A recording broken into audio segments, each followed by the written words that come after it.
The Botanical Research Institute of Texas is proud to announce the recipient of the 2009 International Award of Excellence in Conservation.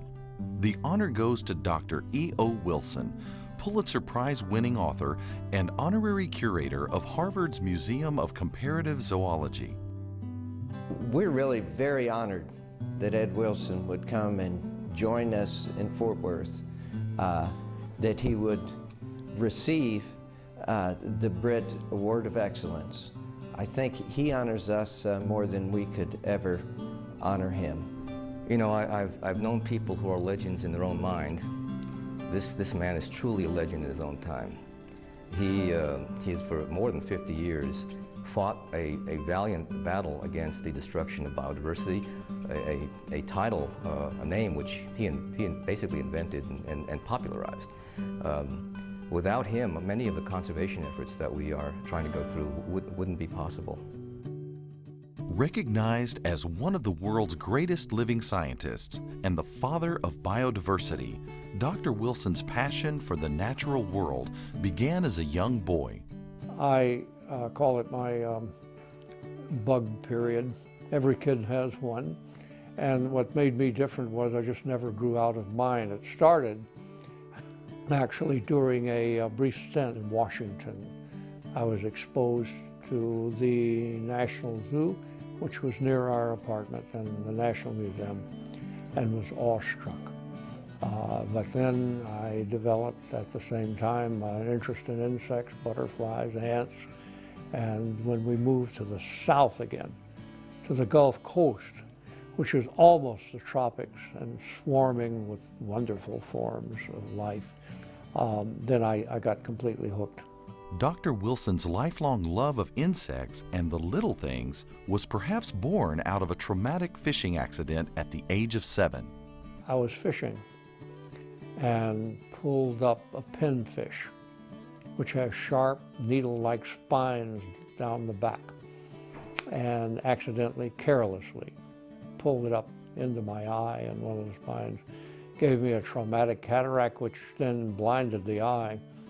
So I went through life one-eyed, and this was one of the reasons why I was a lousy bird watcher, and I wasn't too good at dealing with larger animals, and I was fascinated by insects anyway, so I never left them. The young Eagle Scout's fascination with the natural world led him to the University of Alabama, where he received both a BS and MS in biology, and eventually to Harvard University, where he earned his PhD. In 1978, he won the first Pulitzer Prize with his book On Human Nature. But it was his love of ants that led to the second of his 2 Pulitzer Prizes in 1990 in the encyclopedic work he co-wrote with Bert Hall-Dobler, The Ants.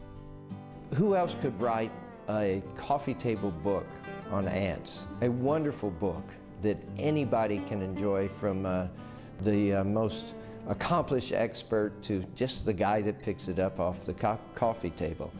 In fact, in general, Ed's ability to communicate to a broad audience is one of the great gifts that we as his audience have.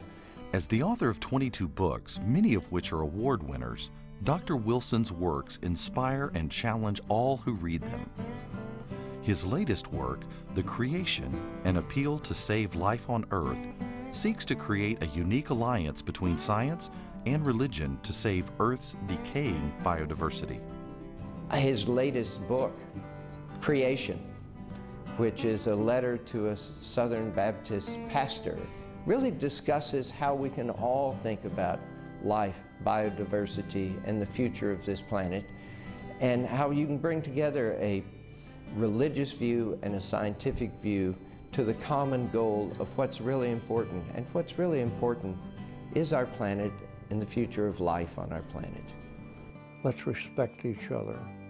Let's be friends and put off those issues for the time being and meet at the river.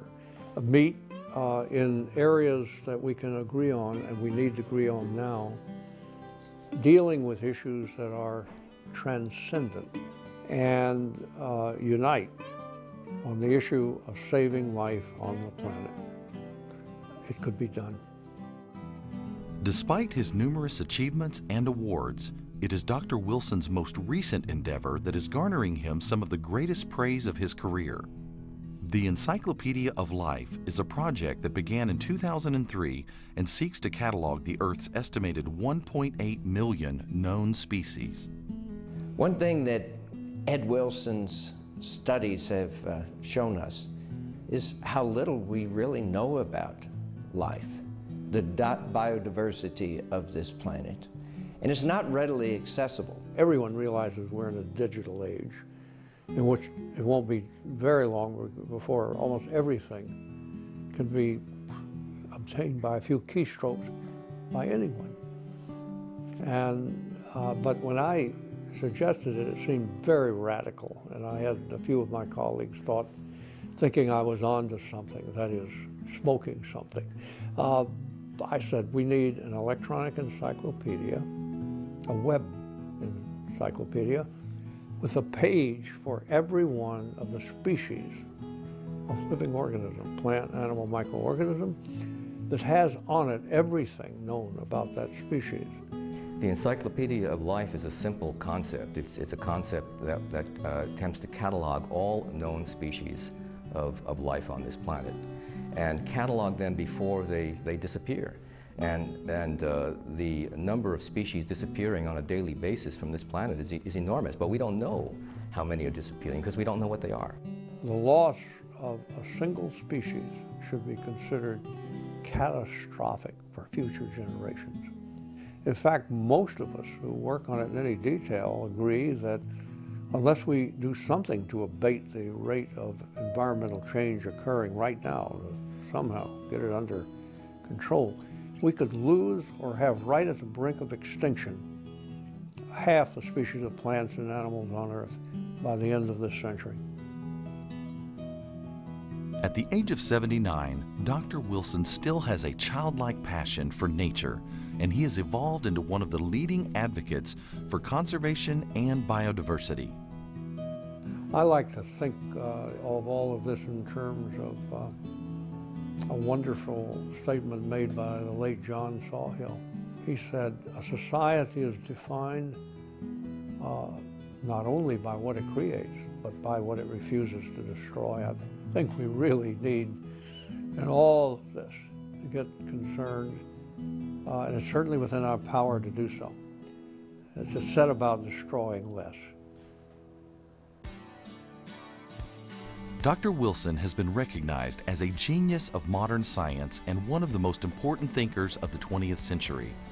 But despite all the success, awards, and accolades, Dr. Wilson remains a true Southern gentleman. Well, most great people are humble, and I think Ed Wilson is a perfect example of that. You're always learning. Whatever's going on, he's got something he can bring in.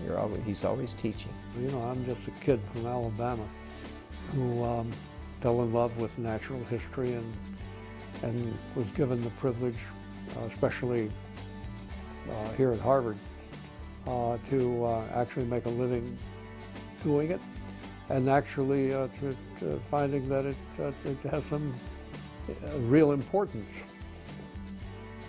The 2009 International Award of Excellence in Conservation recipient, Dr. E.O. Wilson.